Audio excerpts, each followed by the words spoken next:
Oke, selamat sore ya, Bapak dan Ibu sekalian, teman-teman semua yang ada hadir di sini. Nah, sebelum kita mulai ya, ada baiknya saya panggil dulu para narasumber kita atau panelis kita di kesempatan sore hari ini ya. Ini panelsnya orang-orang besar, saya juga agak minder sebenarnya, tapi kita coba ya, kita jalani sesi ini dengan baik. Yang pertama, saya panggil dari ini Pak Slamet Aji Pamungkas, Deputi for Cyber Security and Economic Cryptography dari BSSN. Silakan Pak Aji, tepuk tangan Bapak dan Ibu. Mungkin bisa di sebelah sana Pak ya, nanti mengisi ke sini. Kemudian yang kedua dari Pak Andreas Chandra. Pak Andreas Chandra, maaf, dari RMIT ya, partner AI National Roadmap Advisor. Kemudian berikutnya saya panggil Pak Bernardio Immanuel Tabarat sebagai AI dan IT practitioner. Dan terakhir yang tidak kalah pentingnya, tamu hari ini Bapak Ono Weburu. Silakan Pak.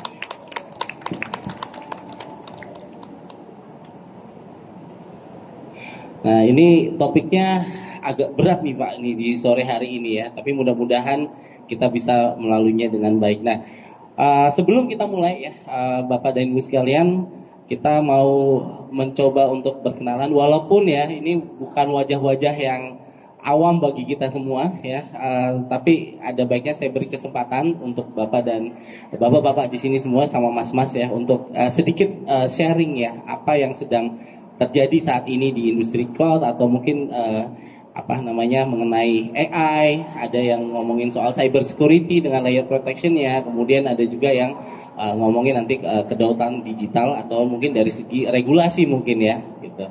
Nah, mungkin boleh izin saya berikan waktu dan tempat buat nanti dari Pak Aji dulu nanti ke sini perkenalan. Nanti kalau ada pemaparan monggo disampaikan dulu satu persatu. Ya, silakan Pak Aji. Waktu dan tempat saya berikan. Baik, terima kasih. Assalamualaikum warahmatullahi wabarakatuh. Selamat sore, salam sehat Bapak Ibu semua. Saya Slamet Aji Pamungkas, biasa dipanggil dengan nama Mamung, dari Badan Cyber dan Sandi Negara. Saat ini diberi amanah sebagai Deputi Keamanan Cyber dan Sandi Perekonomian. Ini langsung saya paparan atau perkenalan dulu? Boleh perkenalan, nanti langsung sama paparan. Nah, nanti kita, atau mungkin perkenalan dulu satu-satu dulu ya, nanti baru pemaparan boleh ya. Baik, masih semangat semuanya? Pantun dulu ya, dua baris, mohon cakepnya atau handsome gitu. Naik gunung lewat laut, terbaik dan selalu untung, semuanya di sini mengikuti cloud. Yeay. Perkenalkan, Mas saya Andreas Chandra. Jadi saya di sini belajar banyak dari para beliau ini.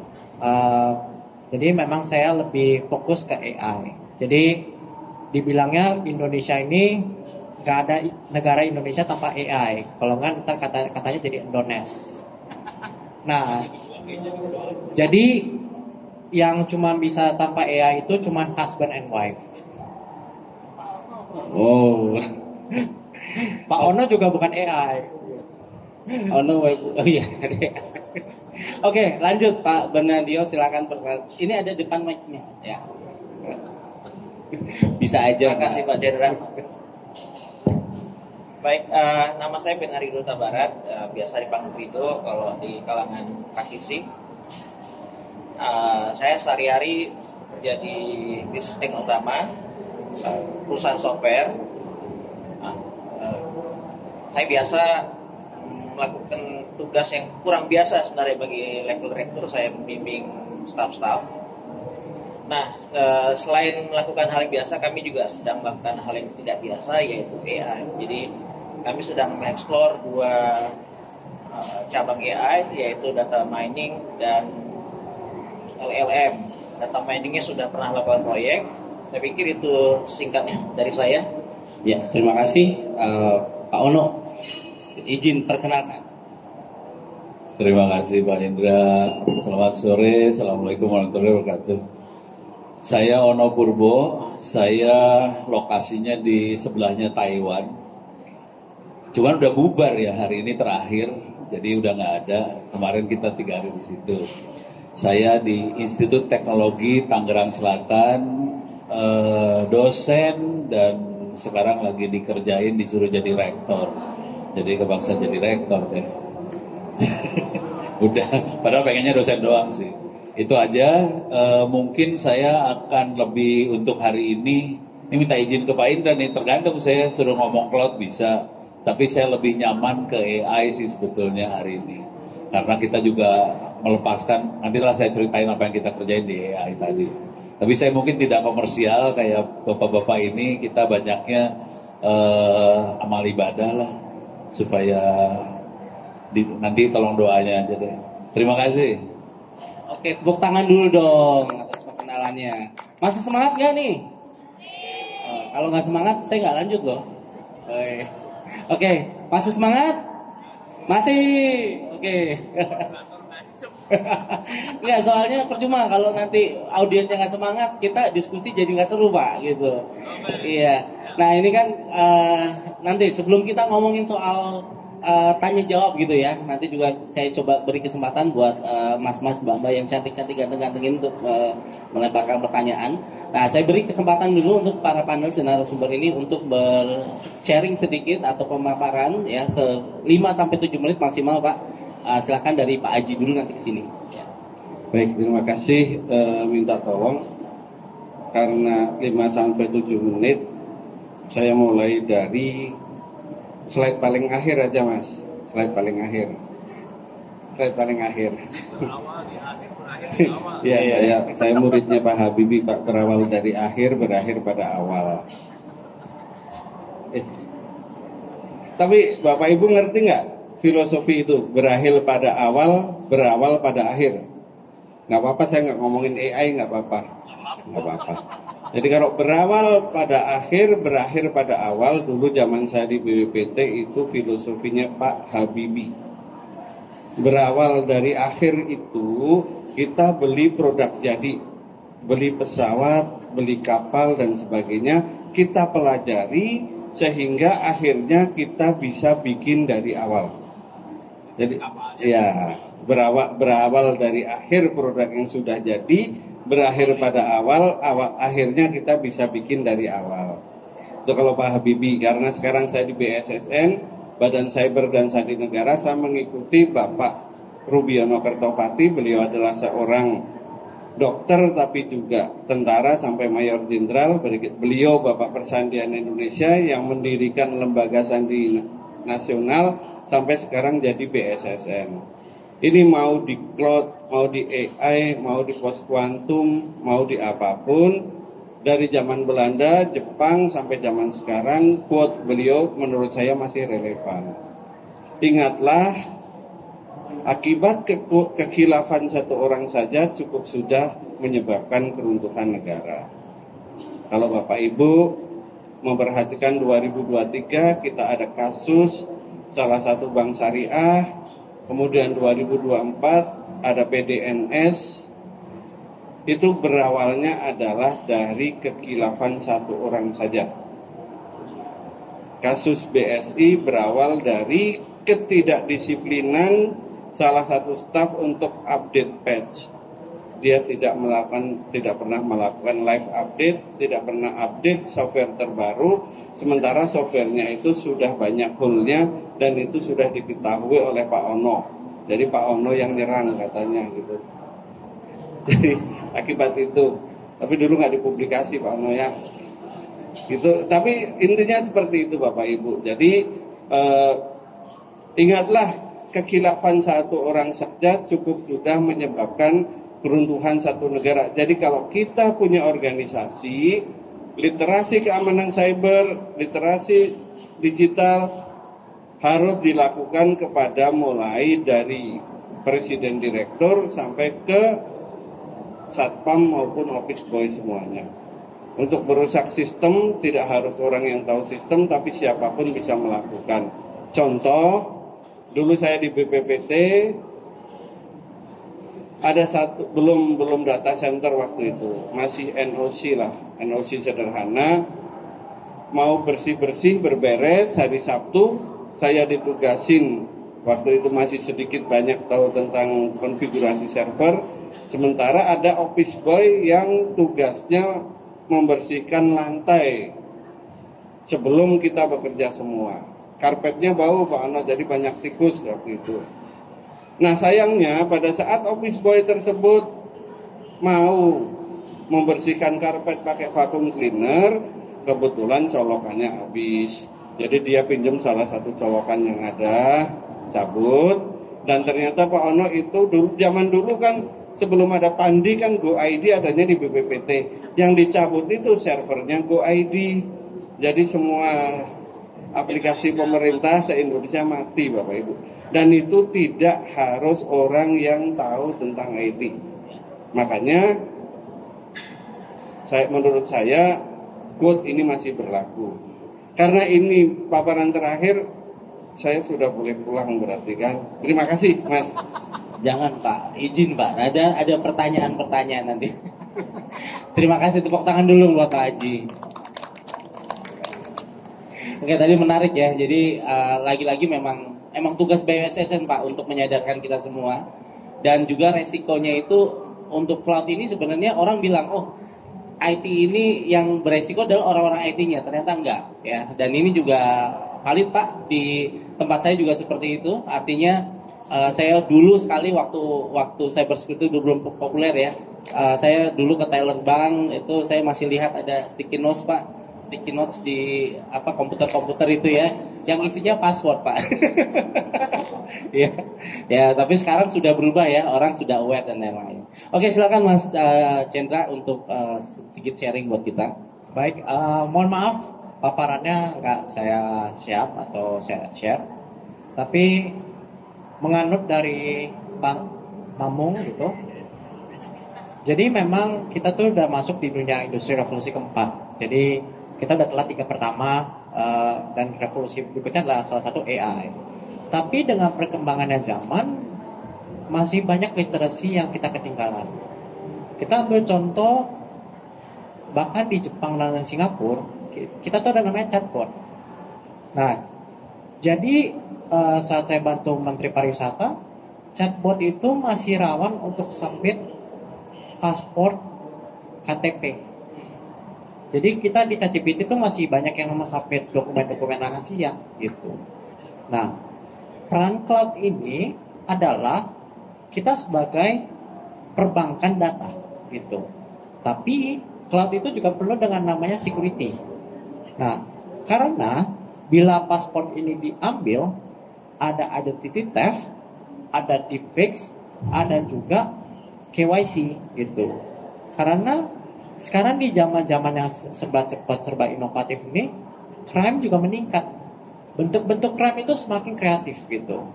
Jadi memang kita nggak tahu apakah cloud kita secure atau apa.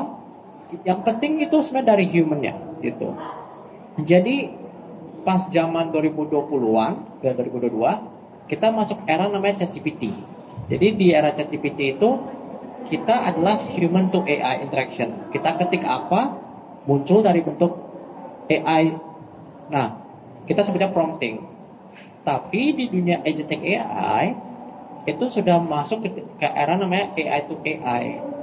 Jadi semakin minim human interaction itu semakin membahayakan. Salah satu contoh adalah mereka tiba-tiba delete database. Nah, jadi kedepannya itu kita perlu namanya guardrail, kita juga perlu secure banget gitu. Jadi bentuk-bentuk cloud itu sudah beda. Di mana dulu itu data bank, data warehouse, sekarang juga kita perlu mengantisipasikan hal-hal yang tidak diinginkan, risk mitigation-nya, dan juga untuk mereduce banyak crime ke depannya. Thank you so much. Ya, tepuk tangan dulu dong buat Pak Chandra ini. Tadi saya ambil intinya ya. Jadi sebenarnya seberapapun secure, lagi-lagi hampir sekali tadi ya, mirip-mirip sama yang Pak Haji tadi sampaikan. Kalaupun kita proteksi seperti apapun cloudnya, tapi human behavior-nya masih belum paham ya. Kayak tadi menempatkan data di paspor atau di tempat-tempat publik, ya data itu bisa bocor dengan sendirinya. Nah ini juga mungkin berkaca dari beberapa kejadian ya, di mana mungkin tadi saya bilang bukan sistemnya yang nggak secure, tapi behavior orangnya yang masih gampang terkena scam, misalnya gampang sekali kena phishing dan lain-lain. Nah ini mungkin yang harus kita sama-sama sadari. Oke, selanjutnya Pak Bernardio silakan, kalau ada paparan boleh 5-7 menit maksimal Pak ya. Ya, tadi saya udah beri Pak ya. Ya, nanti dari tim dibantu. Silakan aja ditayangkan. Baik, saya akan singkat saja. Jadi ini paparan saya yang biasa untuk kalangan hukum ya. Jadi saya beberapa kali ngajar kalangan hukum tentang AI, jadi kurang teknis. Nah ini tentang saya. Oke, skip saja, nggak apa. Nah, oke, jadi apa itu kecerdasan buatan? Ini agendanya. Ya. Ada 4. Lanjut. Nah, saya sering katakan gini, itu artificial intelligence itu buatan ya, dan buatan manusia bukan buatan Tuhan. Waktu saya kasih presentasi seperti ini di suatu kampus, baru ada yang sadar, oh iya Pak ya, itu buatan manusia ya. Iya, bukan buatan Tuhan, AI itu. Oke, next.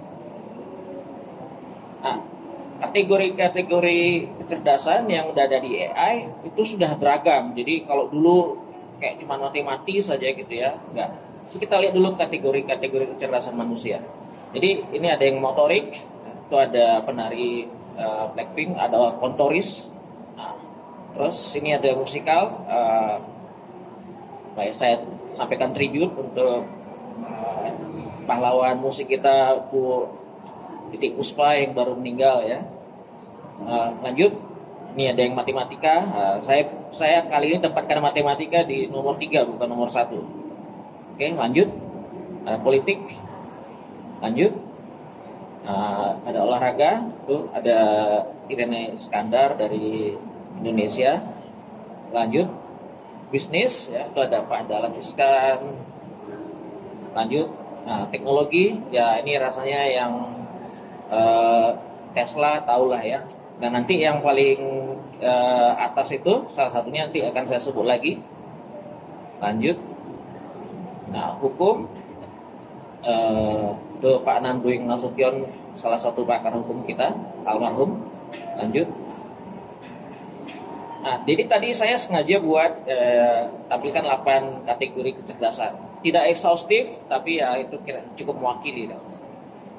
Nah, kecerdasan motorik apakah sudah bisa disimulasikan oleh AI? Sudah. Jadi sudah ada robot-robot yang motoriknya ya inilah udah mulai bagus lah ya. Musik juga sudah ada, itu ada bisa dilihat sendiri websitenya. Next. Nah, matematika nggak usah disebut lagi lah ya, dari dulu itu justru yang pertama kali dibuat kalau AI. Lalu politik juga, maaf tadi, jadi itu ada pertanyaan tentang politik. Jadi diskusi politik sekarang itu pakai hasilnya interaksi dengan ChatGPT. Lanjut. Nah, olahraga. Sekarang yang elo ratingnya paling tinggi Magnus Carlsen, catur itu udah nggak mau main dengan mesin kalau untuk kompetisi, untuk fun oke gitu, karena pasti kalah. Nah, untuk bisnis, ChatGPT juga sudah bisa beri rekomendasi bisnis. Next. Lalu untuk yang teknologi, saya setuju dengan salah satu channel di YouTube, namanya Veritasium. Jadi si kreatornya mengatakan penerapan AI yang paling berguna itu justru untuk kimia. Nah, hukum itu hukumonline.com sudah memakai AI, subscription-nya 8 juta per bulan per orang. Next. Nah, ini kenapa sih AI itu pertama kali di pursue ya, kayak dikejar gitu. Nah, itu sebenarnya untuk memenangkan perang. Nanti saya di slide selanjutnya nanti akan saya elaborate sedikit. Lalu human curiosity, jadi keingin tahuan manusia aja. Jadi apa kita bisa buat begini, bisa buat gitu. Nggak ada motivasi lain awalnya. Tapi sekarang orang pakai AI ya untuk bisnis ya kebanyakan. Lanjut. Nah itu ya kalau pakai literatur biasa AI itu di start sekitar 1940-an oleh bapak kecerdasan buatan namanya Alan Turing. Filmnya tadi saya sempat singgung, jadi Imitation Game ini di Netflix bisa dilihat. Saya sendiri sudah lihat, bagus bagi saya. Lanjut. Nah tadi 8 kategori AI itu meniru kecerdasan manusia itu cuman salah satu saja dari cara kategorisasi, tidak satu-satunya cara pengkategorian ya. Jadi ini ada kategorisasi lain yang ada yang Narrow AI, General AI, dan Super AI. Lanjut. Nah, di kalangan hukum itu seringkali ada bicaraan apakah AI bisa dibuat sebagai subjek hukum. Bagi saya itu mereka bertanya kayak gitu karena kurang paham teknologi ya. Kalau AI kan ujung-ujungnya ya teknologi lah. Nah itu bisa diwujudkan dengan hanya software, hanya hardware, atau gabungan keduanya. Sebenarnya sesimpel itu. Next. Nah, jadi yang sedang hype saat ini LLM, kami pun sedang mengeksplor LLM. Next. Application of AI ya rasanya gak usah ngomong panjang lah ya. Orang-orang yang hadir di event teknologi ini pasti sudah pakai AI juga. Oke, next.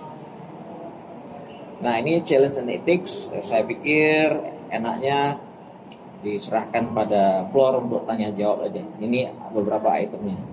Saya pikir gitu. Udah, oke. Saya baru mau izin 1 menit lagi, tapi udah selesai. Tepuk tangan dulu buat Pak Benadio. Ya, tadi hal yang menarik yang saya harus highlight ya, pemaparannya adalah Pak Benadio tadi koreksi ya kalau saya salah ya, mengkategorikan kecerdasan itu ada 8, di mana ada motorik, ada hukum, ada politik, kecerdasan politik, matematika, olahraga, musik, bisnis, dan teknologi. Betul ya Pak ya? Nah, yang mana kita sudah lihat nih pengimplementasiannya tadi ya dengan AI, dan lagi-lagi AI kita ngomong di sini juga ada bagian dari cloud-nya nanti dan teknologi. Nah, pertanyaan yang bertitik tadi yang disampaikan adalah apakah AI bisa dijadikan subjek hukum? Nah, mungkin nanti nih dilihat nih ya, bisa nggak ya? Karena ada pertanyaan yang menggelitik, gimana kalau misalnya self driving car itu ya, ketika terjadi kecelakaan dan ada korban jiwa, bahasanya seperti itu, lalu siapa yang disalahkan? Nah ini juga mungkin akan jadi pematik juga untuk diskusi. Pak Ono ada yang mau disampaikan nih Bapak? Silakan Pak Ono. Terima kasih Pak Indra, bapak-bapak panelis semuanya. Selamat pagi, pagi lagi. Udah dari pagi gue di sini. Semangatnya masih pagi Pak. Assalamualaikum warahmatullahi wabarakatuh. Minta tolong operator buka browser. Jadi saya agak beda sama bapak-bapak di sini. Saya pakai browser ke internet buat presentasi. Oke, buka Google aja. Oke, kita akan pakai Google. Yang pertama topiknya lebih ke arah cloud. Yang kita buat solusi buat cerita gedenya kira-kira gini lah cerita gedenya. Semua ini dibuat dengan cita-cita supaya bangsa Indonesia bisa mandiri dan bisa lah. Jadi kami, saya dan teman-teman, suaranya lepas mati. Saya dan teman-teman di kampus kita berjuang supaya bangsa ini bisa pintar, kira-kira gitu. Salah satu masalah buat pendidikan di daerah 3T terutama adalah mereka nggak punya akses ke internet, aksesnya lemah banget. Akhirnya yang kita buat adalah perpustakaan digital, di dalamnya ada buku-buku, ada e-learning, ada Wikipedia offline dan sebagainya. Kata kuncinya adalah bisa buka browser nggak? Google Mas, buka browser Google, oke. Google. Kata kuncinya adalah internet offline. Nah, bingung kan lu? Nah, coba internet offline kayak gimana lu? Kalau saya dulu namanya intranet Pak. Nah, kalau ini kagak. Iya benar juga, iya juga sih intranet juga. Bisa digedein nggak? Control plus. biar kelihatan. Jadi kata kuncinya internet offline, bentuknya hard disk, dikopiin ke sekolah-sekolah free. Jadi sekarang udah ratusan sekolah yang kirim hard disk, jadi mereka bisa pinter, dalamnya buku-buku. Minta maaf, ini bukunya Diknas saya ambilin, saya copy, saya masukin ke hard disk, saya sebarin. Soalnya kalau mereka harus online susah, oke? Dan ini free, oke? Udah nyebar ratusan sekolah yang sedang ini kira-kira kalau disederhanakan kayak bikin cloud, private cloud. Tapi bukan cloud sih, ini mah server lokal aja. Oke. Nah, yang sedang kita lakukan sekarang adalah kita sedang berjuang supaya bisa ada semacam ChatGPT lokal di situ. Tadi Pak Bernardus bisa bilang ada LLM. Jadi saya pakai LLM lokal. Konsekuensinya adalah karena kita mikirnya pakai prosesor biasa, pakai CPU bukan GPU, kita akan berjuang supaya pakai model yang kecil 270M. Itu salah satunya Gemma 3 270M. Ini yang sedang nyebar ke sekolah-sekolah. Ini free. Oh iya, semua ini kegiatannya free, nggak pakai duit, pakainya doa. Tolong didoain habis Anda sholat supaya amal ibadah kita diterima dan dilipat gandakan. Oke, ini yang pertama. Yang kedua,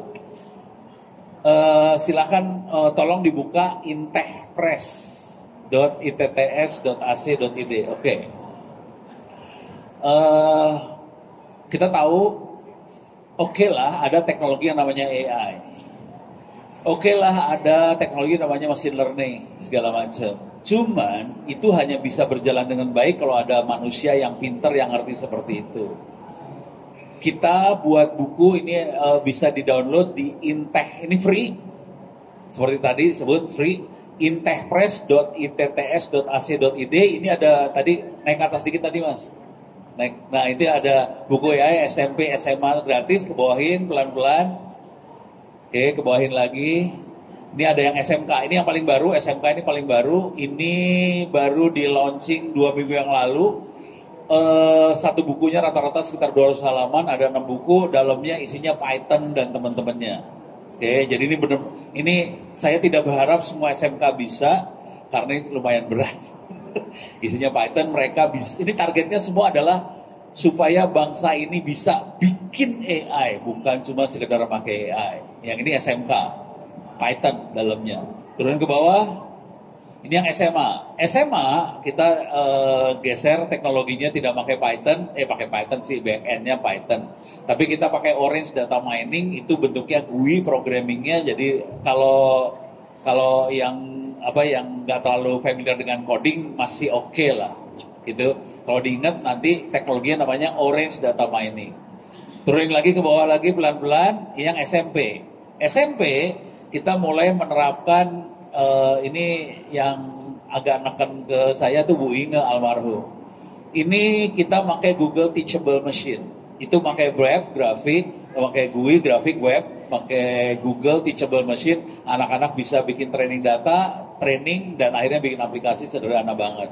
Oke, ini yang level SMP. Yang SD, itu kita memberikan bekal supaya anak-anak bisa ngodingnya yang gampang banget pakai App Inventor. Semuanya free, bisa di-download. Paling bawah di sini adalah bekal AI buat guru TK, SD, SMP, SMA, SMK.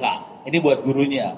Contoh buat guru adalah bagaimana kita menyiapkan materi ajar. Contoh buat gurunya bagaimana kita membuat bank soal. Contoh buat gurunya bagaimana kita menganalisa nilai dan sebagainya ya.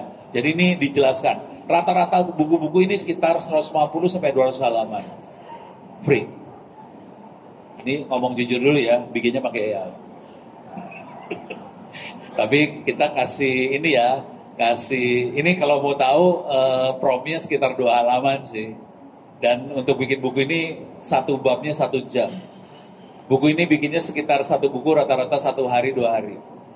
Gitu ya, beres ya, ini buku. Buat teman-teman semua, sekarang buka URL satu lagi, s.id. Nah ini bisa digedein s.id/free OWP ebooks. s.id free-OWP ebooks. Oh ya, mau diketik lagi boleh. Maksud gua nggak usah ngetik sih kasihan. Free OWP ebooks bolehlah kalau mau diketik. Oke. S.id. Oh, buka yang tadi udah benar, yang tadi udah bagus tadi. Yang tadi udah, yang sebelumnya. Yang tadi. Ah, ini udah benar. Oke. Bisa diklik ini nggak supaya jadi apa sih? List. Jangan kiri, Pak. jadi itu. Nah, list. Oke. Nanti ini bukunya termasuk cyber security ada bukunya di sini, AI ada, oke. Salah satu buku yang dirilis tadi pagi, tadi pagi. Pakai AI juga. Ya pakai AI lah, buku ini pakai AI semua. Tapi kalau nanti dibaca, bisa kalau mau iseng coba baca aja sih. Bukunya ganas sih sebetulnya. Oke, yang dirilis tadi pagi lebih ke security. Bagaimana ini bekal buat corporate, perusahaan segala macam. Kalau mau di search aja Mas, di atas di search, ada search, tulis UU PDP. Itu buku-buku tentang UU PDP, salah satunya adalah panduan buat UU PDP. Itu tadi pagi dirilisnya, besarnya 300 halaman kira-kira, di dalamnya ditulis buat manajemen, apa yang harus dilakukan. Juga nanti ada yang namanya data privacy officer, apa kerjaannya. Terus juga di dalamnya ada contoh-contoh termasuk skrip-skrip yang harus diinstal atau dikerjakan sama admin jaringan ada juga. Jadi buat pimpinan ada, cukup baca daftar isi pimpinannya. Kalau buat data privacy officer bisa lihat di lampiran ada sekitar 2-3 halaman apa yang harus dikerjakan sama data privacy officer, sama buat admin nyebar di mana-mana. Kenapa buku ini jadi penting sekali? Karena di cloud, kalau sampai data privasinya bocor, urusannya 50 miliar. 2% dari Sama gross 2% dari gross profit. Gross revenue, maaf. Gross revenue. Dan yang lebih parah lagi, usaha kita bisa jadi dibekukan. Itu yang ngeri banget. Jadi ini buku ini bisa menjadi bekal buat semua corporate perusahaan supaya Anda tidak masuk jebakan Batman. Kalau nggak nangis lu urusannya bayar 50 miliar, siapa yang bisa bayar? Kira-kira gitu. Tapi nanti ada banyak sekali buku-buku di sini tentang AI segala macam. Salah satunya adalah roadmap. Ini harusnya teman-teman Korika yang ngomong. Ini roadmap versi Ono ya. Bukan Korika. Oh, bukan Korika. Bukan Korika hari ini, bukan Korika. Bukan Korika, dia bukan Korika. Saya klarifikasi biar nggak salah. Ya, oke. Pak Ono, 1 menit. 1 menit.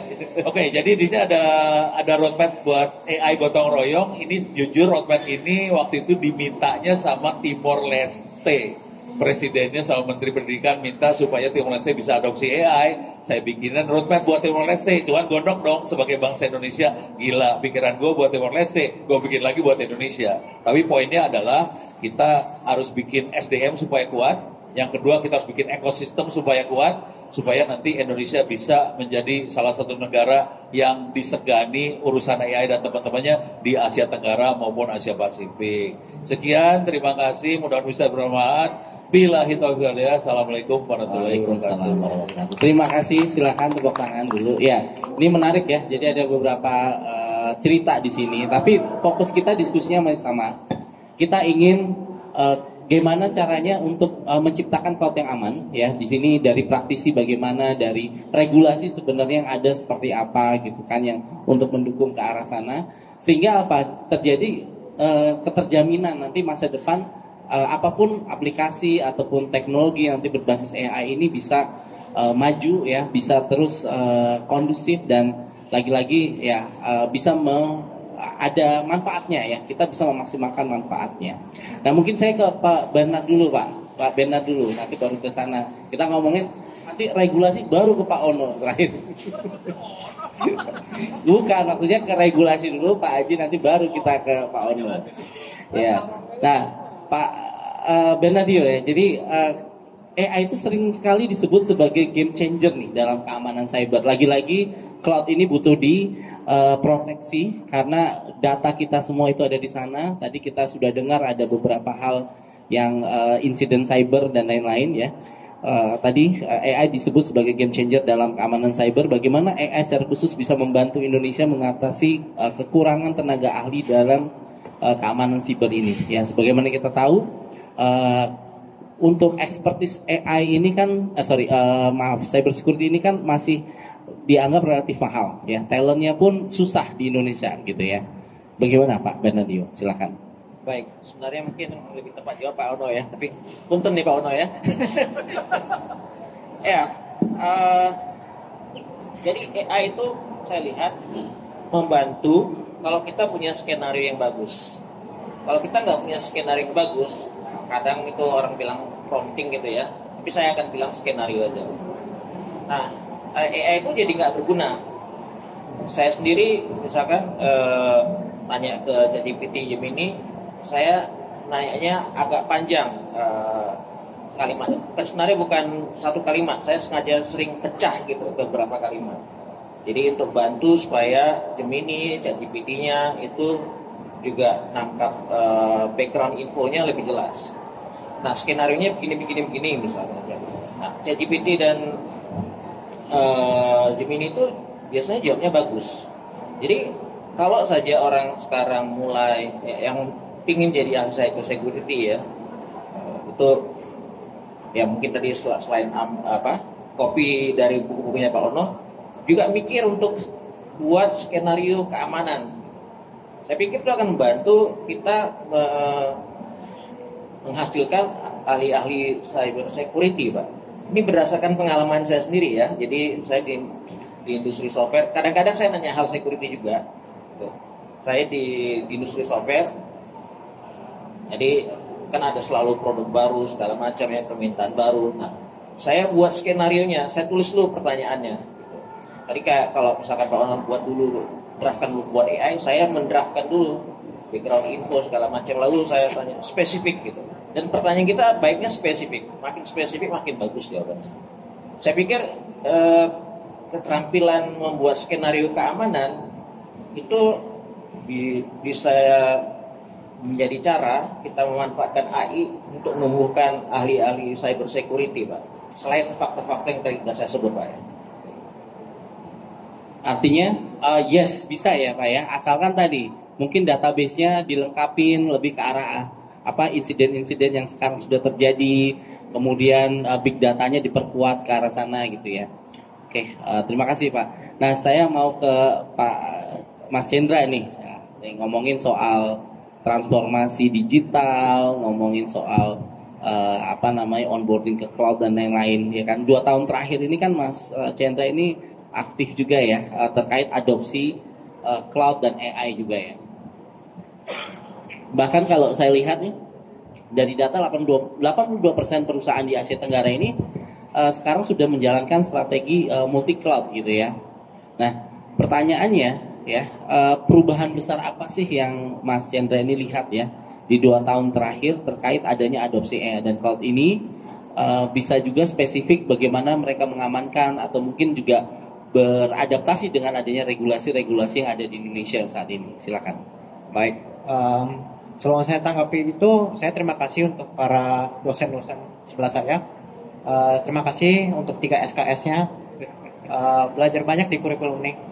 Kalau sebenarnya seperti yang disebut tuh tentang yang driverless automation driving gitu. Ada yang pas kita diskusi di roadmap gigi itu bahwa berani nggak naik pesawat kalau nggak ada pilotnya? Belum berani kan? Tapi sebenarnya mereka udah pakai sistem autopilot. Nah, apa yang terjadi kalau misalnya nggak ada pilotnya? Regulasinya belum ngasih. Tapi kalau kita ambil 5 tahun atau 10 tahun lagi, bila perkembangan semakin meningkat, apakah bisa peran AI itu menggantikan pilot? Kita belum tahu gitu. Jadi sama. AI itu seperti kotak Pandora. Kalau kita buka, ada yang bagusnya atau kodamnya ngikut gitu. Jadi kita belum tahu kalau misalnya ini itu pedang bermata dua yang saling membantu atau menjatuhkan gitu. Nah, banyak kecelakaan di mobil itu karena AI juga. Ya. Padahal manusia juga tingkat kecelakaannya tinggi, bisa mabuk, bisa ngantuk, bisa juga lagi pacaran gitu, bisa nabrak gitu. Nah, jadi selama 2 tahun ini AI itu sangat dinamis, ya. Tiap 2 minggu ada fitur baru, produk baru. Nah, di sini adalah peran regulator. Nah, problemnya adalah secara legal dan juga inovasi itu nggak bisa berbarengan, karena inovasi itu terlalu cepat. Legal itu butuh proses tahun 5 tahun. Nah, makanya legal itu ada 2 bentuk, proaktif atau reaktif. Nah, jadi benar-benar yang kita sebut misalnya UU PDP UU ITE itu turunan dari GDPR. Nah, apakah itu bentuknya proaktif? Itu akhirnya kombinasi. Ada yang dari proaktif, ada juga yang dari reaktif. Nah, kali ini saya setuju banyak sekali pertanyaan-pertanyaan, tapi yang kita perlu adalah kita belajar dari kesalahan atau apa yang kita bisa improve dari sebelum-sebelumnya. Nah, saya berterima kasih. Dan berikutnya nih soal regulator nih, 2 senior nih. Ya, terima kasih. Tepuk tangan dulu untuk Mas Chandra jawabannya. Nah, ini langsung disenggol loh Pak Aji tadi masalah regulator itu loh. Gimana ya? Nah, tadi ngomongin udah ada di di Indonesia regulasi memang sudah ada UU PDP ya. Tapi pertanyaannya dengan implementasi UU PDP yang 2 tahun terakhir kalau nggak salah ya, apakah ini udah cukup ya untuk tadi mengatasi masalah yang ada untuk perlindungan keamanan gitu ya, atau ada beberapa ketentuan, mungkin ada beberapa data yang mungkin harus diproteksi lebih dan lain-lain gitu ya. Apakah menurut BSSN ya, apakah goal yang kita ingin capai bersama ya dengan adanya tadi peningkatan keamanan, dengan adanya proteksi PDP, kemudian adanya dibentuk tadi tim data protection DPO tadi, itu sudah cukup untuk mencapai goal kita ya untuk keamanan di bidang cyber security, ataukah belum gitu? Kalau belum, apa gapnya gitu Pak Haji? Ya silakan. Baik, pada intinya kita masih berproses. Sudah ada undang-undangnya, disahkan tahun 2022 dan harusnya berlaku efektif Oktober 2024. Namun sampai sekarang belum turun juga perpresnya, dan juga badan yang mengurusi PDP juga masih belum ada. Namun sebetulnya sisi positifnya adalah bahwa dengan UU PDP itu harusnya kedaulatan data ya, kedaulatan digital juga harus menjadi lebih diperhatikan. Nah, di beberapa sektor UU PDP itu sudah sangat ketat diberlakukan. Misalnya di sektor keuangan, BI dan OJK sudah membuat peraturan-peraturan turunan terkait UU PDP, tentu saja dengan maksud untuk melindungi sektor keuangan. Kemudian selain itu juga saya pernah mendengar dari salah satu teman di OJK, ada juga permohonan pengecualian terhadap UU PDP untuk lingkungan misalnya perbankan. Karena kalau UU PDP diterapkan secara kaku ya kita tidak akan bisa melakukan transfer uang. Setiap kita melakukan transfer uang kita harus menyebutkan siapa yang kita kirim, dan antar bank itu harus melakukan pertukaran data pribadi nasabahnya masing-masing. Nah itu OJK membuat peraturan untuk pengecualian tapi dengan sangat ketat. Kalau BSSN regulasinya paling tidak ada 2, 1 tentang strategi keamanan cyber nasional dan manajemen krisis, dan juga Perpres 82 tahun 2022 tentang pelindungan infrastruktur informasi vital. Nah, tapi sebetulnya untuk mengantisipasi kalau terpaksa sekali terjadi data breach di mana itu sanksinya menurut UU PDP adalah ada sanksi perdata, pidana, dan administrasi. Administrasi saja 2% dari revenue kan Mas ya. Kalau yang bocor datanya 50 orang semua nuntut habis kan revenue-nya. Nah, kita menawarkan juga satu proyek, satu kegiatan di BSSN. Ada satu direktorat di BSSN namanya Direktorat Operasi Keamanan Sandi. Kita membuat satu sistem bisa dipakai, diterapkan oleh siapapun, baik instansi pemerintah maupun private, untuk mulai mengenkrip datanya sejak di database. Jadi di platform kita, di aplikasi kita memang yang mengalir adalah data yang sudah di-encrypt. Mungkin performanya ada penurunan dikit karena kalau encrypt pasti ada decryptnya kan. Nah, insya Allah waktu saya tanyakan ke direktur yang bertanggung jawab itu TKDN-nya itu bisa dibilang 95-98%. Karena di BSSN ada Politeknik Cyber dan Sandi Negara. Jadi produk-produk anak bangsa yang bisa digunakan sampai saat ini masih gratis. Kalaupun datanya dicuri, minimal tidak akan bisa dipublikasikan di dark web karena datanya di-encrypt sejak awal. Kira-kira seperti itu, Mas. Ya, terima kasih Mas Pak Aji. Silakan tepuk tangan dulu untuk Pak Aji jawabannya. Jadi intinya gini ya, teman-teman, jadi harus yakin dan percaya kalau dari pemerintah atau melalui BSSN ini selalu aktif, bahkan proaktif ya, untuk tadi melakukan perlindungan data, termasuk juga tadi memperketat dan melakukan monitoring terhadap implementasi undang-undang yang sekarang ini sudah berjalan gitu. Dan tentunya membantu tadi ya, membantu industri tadi, sektor-sektor tertentu. Tadi Pak Aji bilang ada beberapa sektor jangan terlalu kaku gitu ya, jangan terlalu kaku. Mungkin termasuk UMKM Pak yang jangan terlalu kaku. Nah ini Pak Ono nanti ngomong nih UMKM gimana biar undang-undangnya jangan terlalu kaku regulasinya.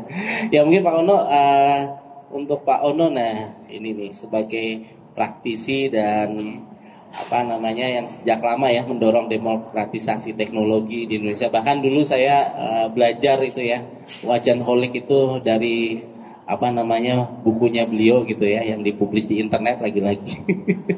Nah, bagaimana menurut Pak Ono ya, keamanan cloud bisa dihadirkan untuk UMKM ya, terutama tadi sebenarnya regulasinya juga sebaiknya untuk UMKM ini seperti apa ya, untuk UMKM, sekolah dan masyarakat luas pada umumnya gitu ya. Karena saat ini kita tahu cloud itu hanya untuk enterprise biasanya karena harga gitu kan. Seperti itu. Bagaimana? Terima kasih.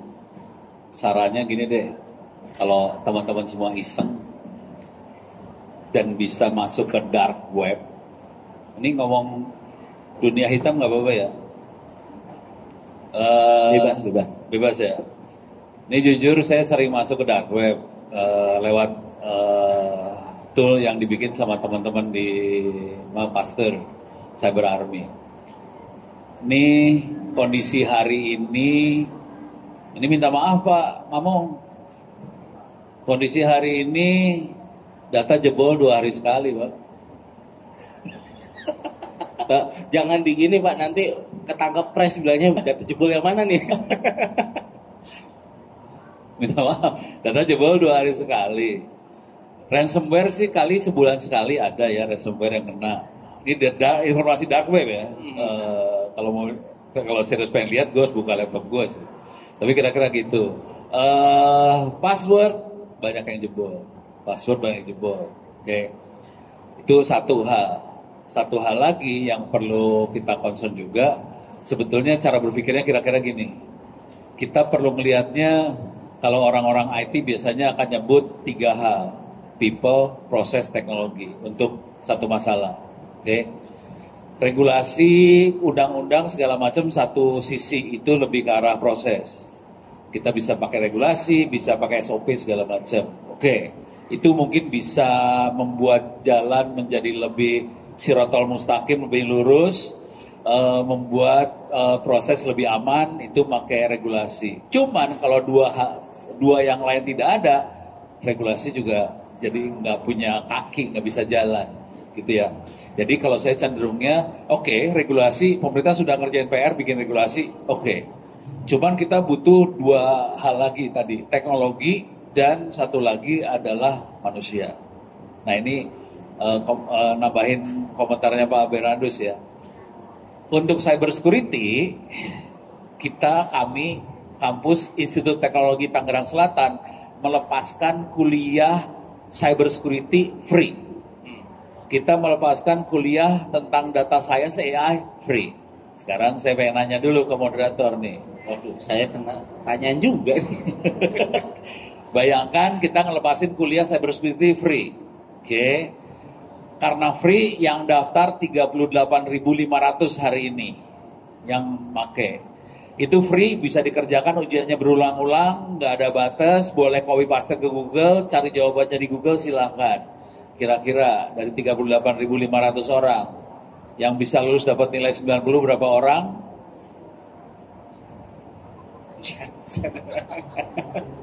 Free Jadi loh. saya.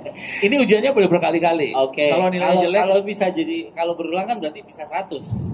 Bisa semuanya ya, nilainya. lu kasih angka lah berapa orang, berapa persen. Waktu 9, habis lu mati lu. 90. Oke, gua kasih jawabannya 66 orang doang yang lulus. Kenapa gitu? Nah, itu bangsa lu. Jadi kita punya masalah dengan bahasa Indonesia. Itu satu. Dari sisi teknologi, kita juga punya masalah. Kita, kalau saya pribadi, kalau kita mau berdaulat, kita harus bisa bikin sendiri teknologinya. Pak Mamung tadi udah cerita, di BSSN punya Politeknik Sandi. Ini di depan kita juga ada yang bikin access point dalam negeri. TKD-nya Pak Teguh 33%. Ini hanya satu-satunya di Indonesia ya, yang bikin access point sampai level seperti itu. Kita bangsa ini bisa. Dan harapannya kalau bisa hal-hal seperti ini tadi yang bikinan Politeknik, teman-teman di Pak Teguh itu bisa dirangkul sama pemerintah supaya bangsa ini bisa berdaulat dan mandiri. 3 itu kalau bisa dirangkul. Waktunya habis buat Q&A, kita Q&A sama peserta. Oke. Saya Oke. udah semangat tapi habis sih.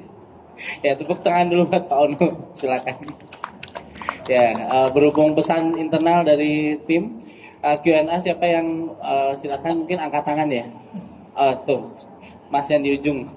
Waduh. Mic-nya akan mendatangi. Jadi menarik ya. Jadi kalau menurut Pak Onus, sebenarnya ilmu itu ada, cuman orang itu Ilmu ada, kemampuan ada yang jago. tapi orangnya yang Ya kita perlu memberdayakan itu semua supaya kita bisa berkibar. siap. Oke. Silakan Mas. Ini perkenalan dulu atau Perkenalan, nama, kemudian pertanyaan. Oke, di sini aku Darolari Nugroho dari UPN Veteran Jakarta. Di sini pertanyaan aku tentang AI, cuman Ke siapa? ke semuanya, nggak apa-apa. Oke, ya silakan. Oh, ya. Oke. Ini out of context, tapi ini tentang AI ya. Oke, di sini pertanyaan saya adalah AI nggak mesti berdampak positif ya. Nah, bagaimana pandangan Anda terhadap ketergantungan masyarakat Indonesia pada teknologi AI, di mana apa-apa digantikan oleh AI? Contohnya tuh kayak Kopas, dikit-dikit Kopas GPT, terus dalam bidang kreatif seperti seni, iklan, dan animasi. Nah, hal ini berdampak di mana semuanya tergantikan oleh AI. Nah, apakah tren ini justru melemahkan kreativitas manusia karena ketergantungan tersebut? Lalu bagaimana solusinya? Mungkin saya berikan dulu dengan Mas Chandra dulu ya. Mas Chandra dulu karena dia di industri ya. Nanti baru silakan yang lain mau menambahkan.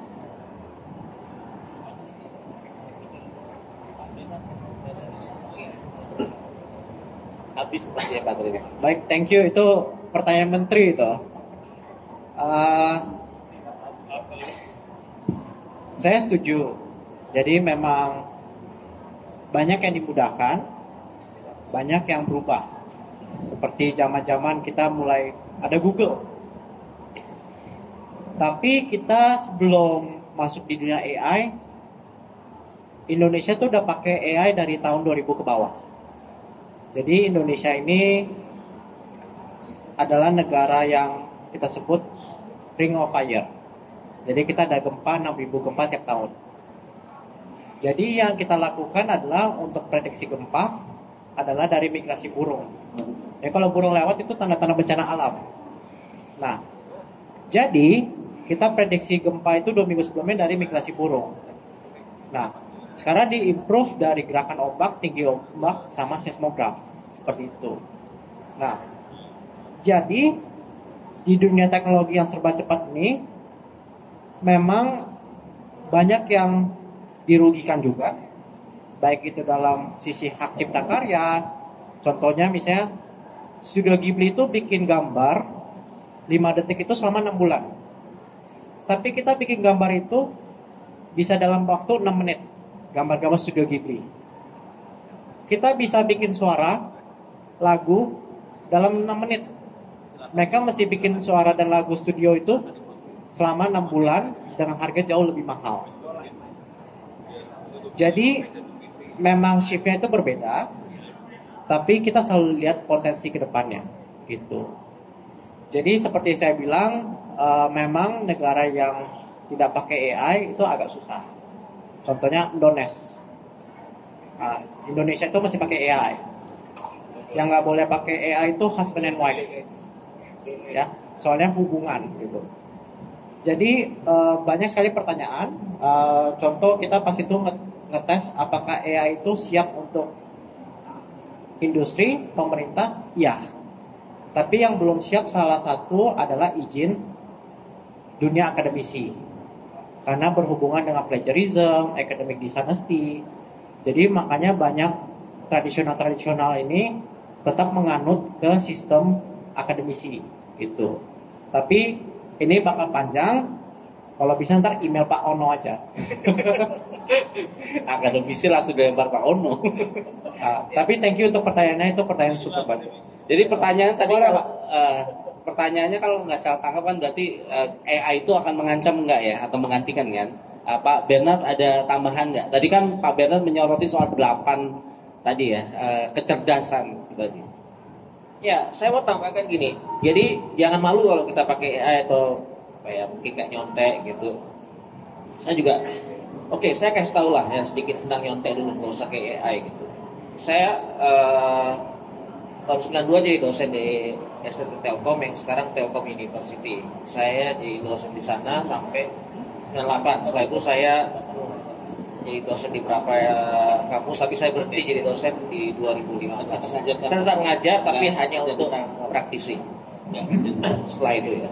Nah, tahun 94 saya tahun 94 itu rasanya STT Telkom menjadi kampus kedua di Indonesia setelah ITB yang di Prakarsa Pak Ono.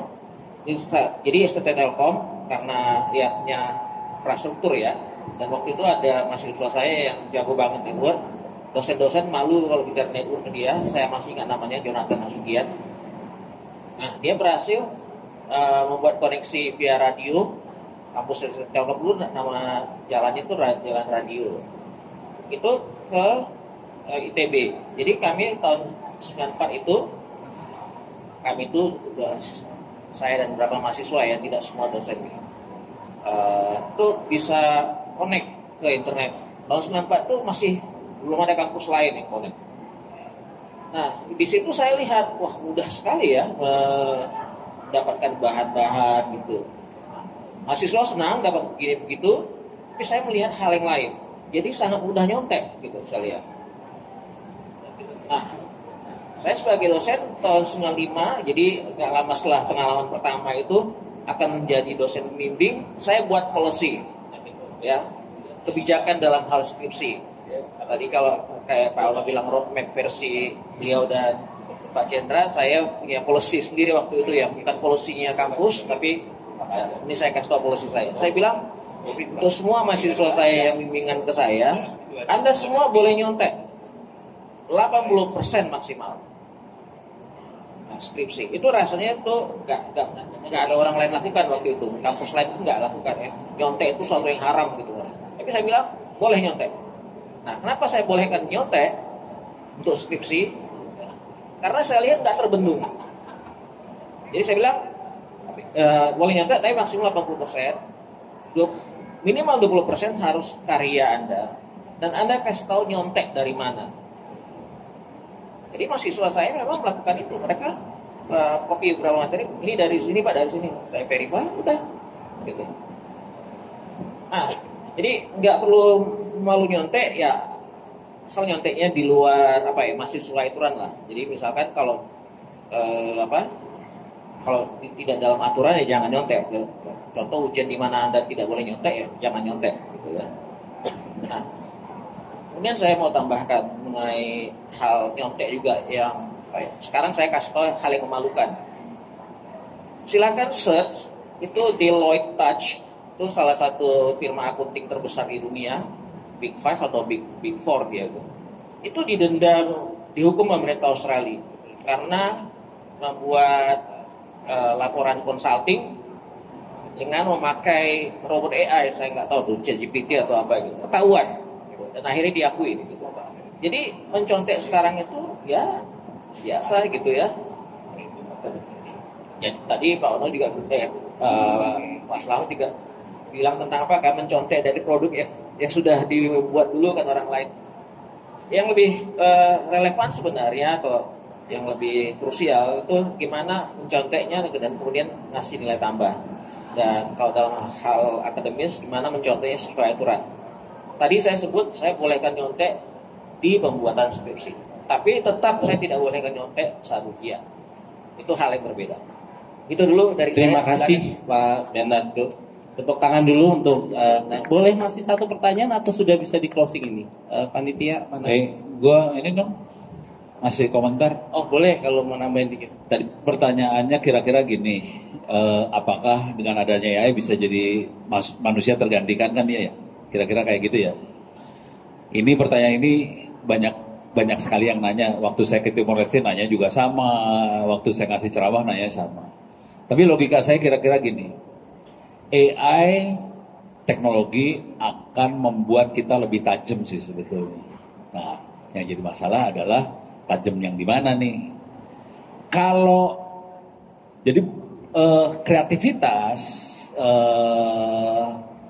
kebodohan, pinter segala macam harus dipupuk dari SD, dari kecil. Anak harus dipupuk jadi kreatif, anak-anak dipupuk jadi rajin segala macam. Itu harus dari kecil.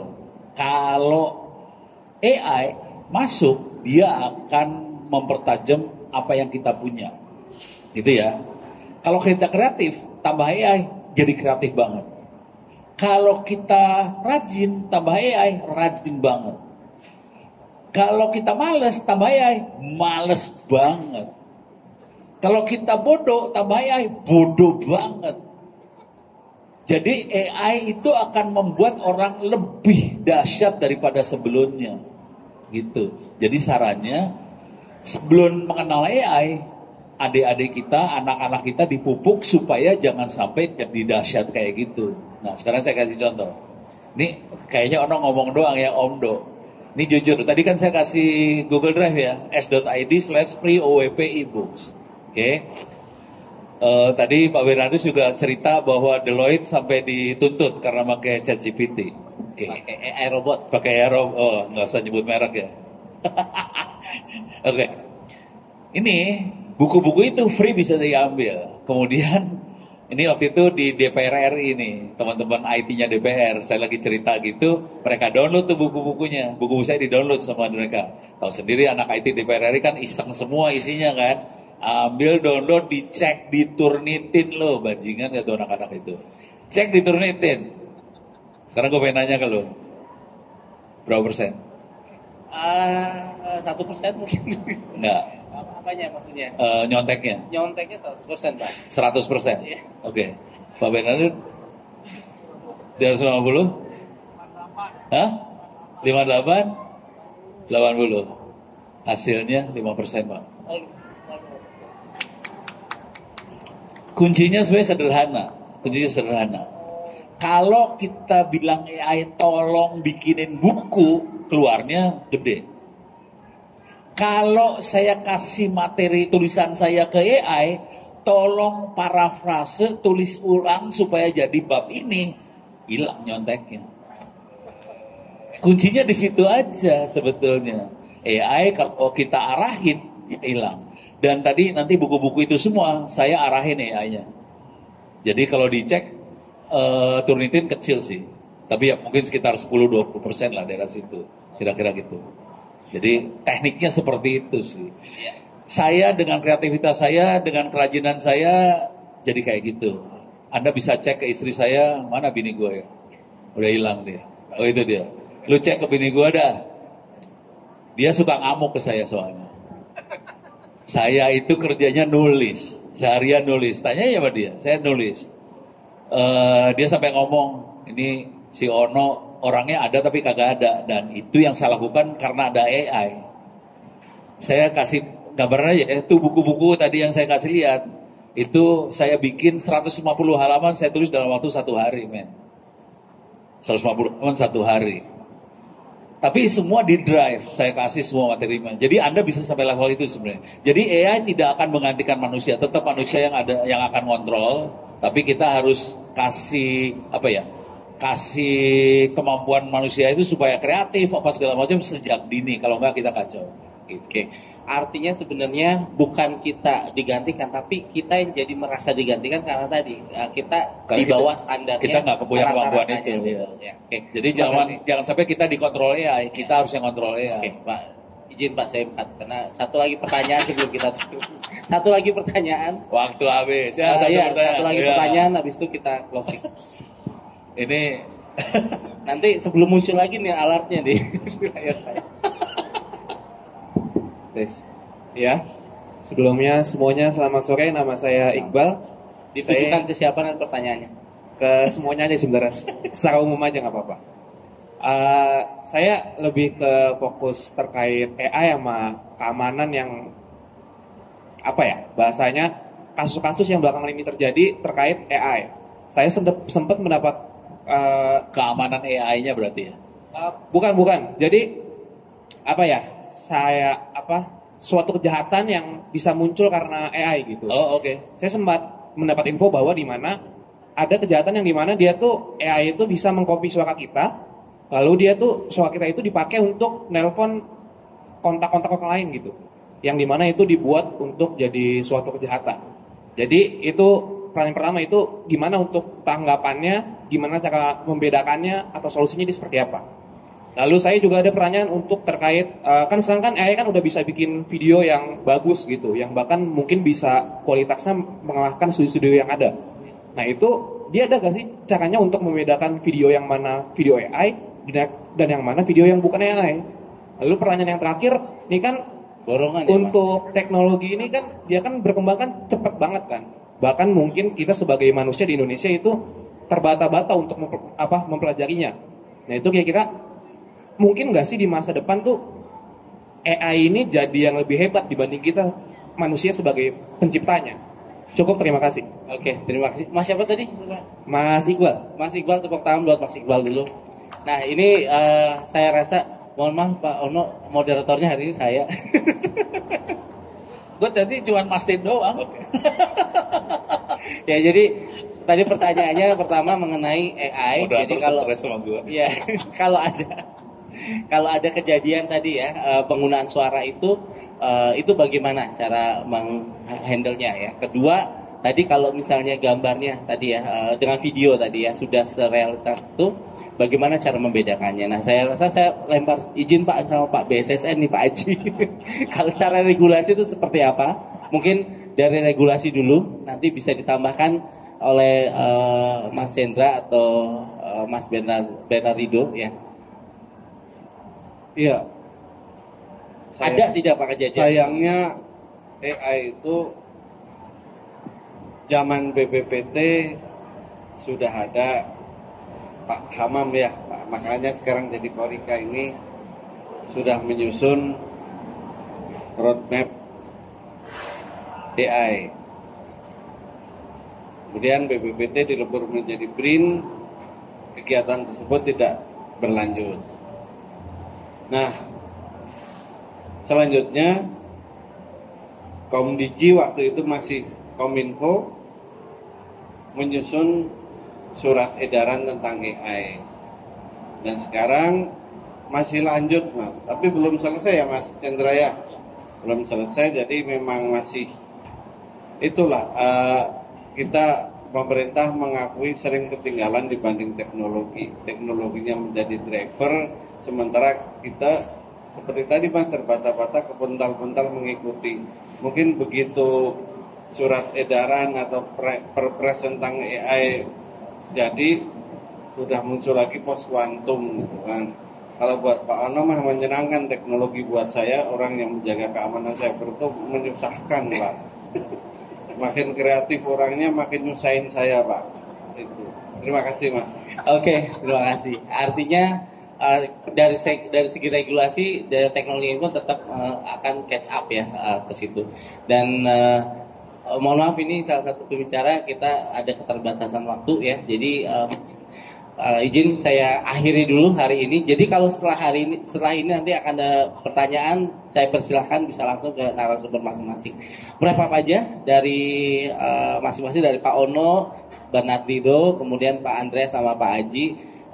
Wrap up closing statement saja untuk hari ini ya. Izin cepat aja Pak, 1 menit ya. Silakan Pak Ono. Kalau saya harapannya sederhana, saya pengen bangsa ini bisa jadi berdaulat, bermandiri urusan AI, dan kalau ini bisa terjadi, saya yakin kita akan ada di atas di ASEAN sih. Harapannya itu aja. Semua ilmu free, tolong diambil supaya kita berdaulat. Tepuk tangan buat Pak Aji. Tepuk tangan buat Pak Ono. Lanjut Pak Bernardino. Ya, saya ini closingnya menjawab pertanyaan. Saya singgung hal ketiga aja ya.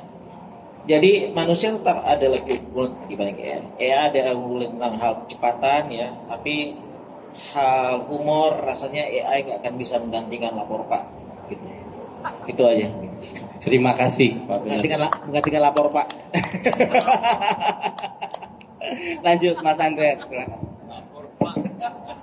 Kita nggak bisa sebut tanah air tanpa AI. Tepuk tangan buat Mas Andreas. Saya closing statementnya sekaligus yang tadi statement pembuka tetap ingatlah bahwa kekhilafan satu orang saja cukup sudah meruntuhkan satu negara. Terima kasih. Terima kasih Pak Aji. Lagi-lagi saya bersama pembicara hebat di hari ini ya. Ada banyak hal yang saya tadi dapatkan ya. Salah satunya mungkin ini sesuatu yang bagus buat saya. Tadi ada quote dari Pak Habibie ya, berawal dari akhir, berakhir dari awal. Artinya kalau kita emang berfokus pada keamanan cloud di masa depan, kita bisa melihat hasil akhirnya apa dulu, kita adopsi di sini ya. Kemudian kita membuat solusi kita sendiri, itu bisa jadi. Kemudian tadi Pak Ono juga bilang ketika ilmu itu sebenarnya ada di mana-mana, tapi balik lagi ke manusianya. Apakah kita tadi ya manusia yang sudah punya kemampuan dari kecil, ataukah kita yang males tadi ya. Jadi AI itu mempertajam apa yang sudah kita miliki tadi ya. Pak Bernardino juga tadi sudah menyampaikan ada 8 keahlian ya yang bisa ditiru oleh AI. Dan tadi kalau saya selalu tadi dengar dari Mas Chandra itu selalu satu sih, Indonesia itu tidak bisa kalau tanpa AI. Jadinya Indonesia, Indonesia. Gitu. Terima kasih Bapak dan Ibu sekalian. Terima kasih sekali lagi. Tepuk tangan buat bapak-bapak yang hebat di panel diskusi hari ini. Saya Indra Hartawan, saya mohon maaf jika ada kesalahan, saya kembalikan ke MC. Wassalamualaikum warahmatullahi wabarakatuh. Waalaikumsalam warahmatullahi wabarakatuh. Boleh beri tepuk tangan yang meriah sekali lagi untuk diskusi panel pada sore hari ini dan sebagai bentuk apresiasi kepada moderator dan juga kepada para panelis. Dimohon untuk menerima sertifikat untuk moderator Pak Urip. Terima kasih.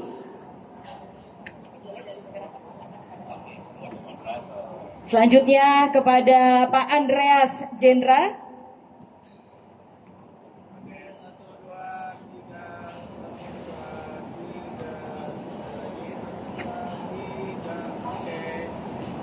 Selanjutnya Bapak Dr. Anda Selamat Aji.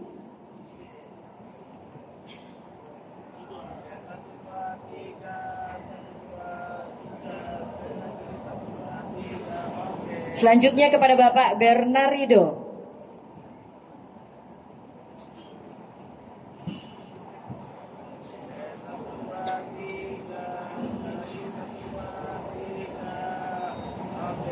Dan selanjutnya untuk Prof. Ono.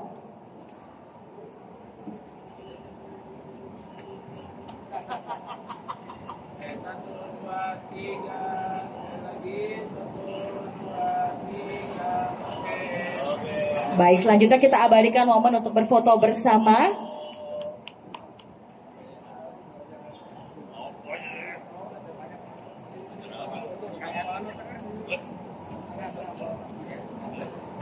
Ini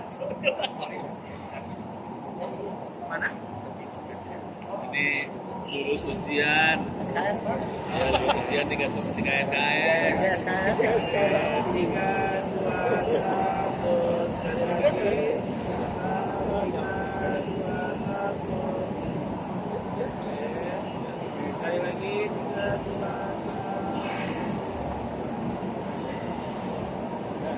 Oke, gerak nih.